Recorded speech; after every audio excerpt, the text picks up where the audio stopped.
Hi welcome to my channel. Telangana రాష్ట్రంలో ఇందిరమ్మ ఇండ్ల కోసం వెయిట్ చేస్తున్న ప్రజలకు వచ్చేసి ఈరోజు ఇంపార్టెంట్ అప్డేటు శుభవార్త అయితే రావడం జరిగింది. రేపటి నుండి రెండో విడత ఇందిరమ్మ ఇండ్లు మంజూరు పత్రాలు అయితే పంపిణీ మొదలు చేస్తారు. రెండో విడతలో ఇందిరమ్మ ఇండ్లకు 2,05,000 మంది లబ్ధిదారులను అయితే ఎంపిక చేయడం జరిగింది. చాలామంది చూస్తున్నారు, వీడియో లైక్ చేయట్లేదు. వీడియోని తప్పకుండా లైక్ చేసి ఛానల్ని సబ్స్క్రైబ్ చేసుకోండి. ఓన్లీ జెన్యూన్ అప్డేట్స్ మాత్రమే నా ఛానల్ ద్వారా మీకు అందజేయబడతాయి. రాష్ట్ర వ్యాప్తంగా రెండో విడత లబ్ధిదారుల ఎంపిక శనివారంతో ముగిసింది. ఇంతకుముందు గవర్నమెంట్ చెప్పినట్టుగానే నియోజకవర్గానికి 3,500 ఇండ్లు, అంటే 119 నియోజకవర్గాలు ఉన్నాయి తెలంగాణ రాష్ట్రంలో. అంటే 4,16,500 ఇండ్లను ఎంపిక చేసింది.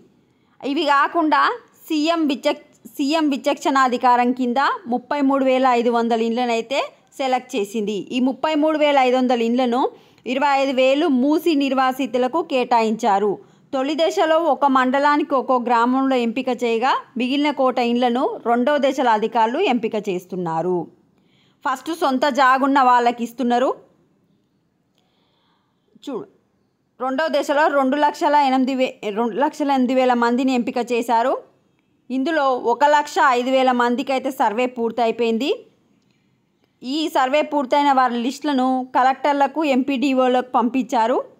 జిల్లా ఇన్ఛార్జ్ ఆమోదించగానే ఈ నెల 12 నుంచి మంత్రులు, ఎమ్మెల్యేలు లబ్ధిదారులకు ఇండ్ల మంజూరు పత్రాలు అందజేయనున్నారు.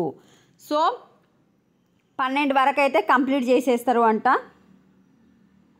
రేపటి నుండి స్టార్ట్ అవుతుంది మంజూరు పత్రాలు రిలీజ్ చేయడం.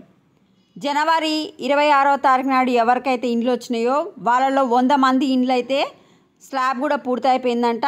ఈ మంత్ ఎండింగ్లో ఇందిరమ్మ గృహప్రవేశాలు చేస్తారు. ఇది అప్డేట్. ఒకసారి మీరు కూడా చదువుకోండి. వీడియోని తప్పకుండా లైక్ చేయండి. Thanks for watching.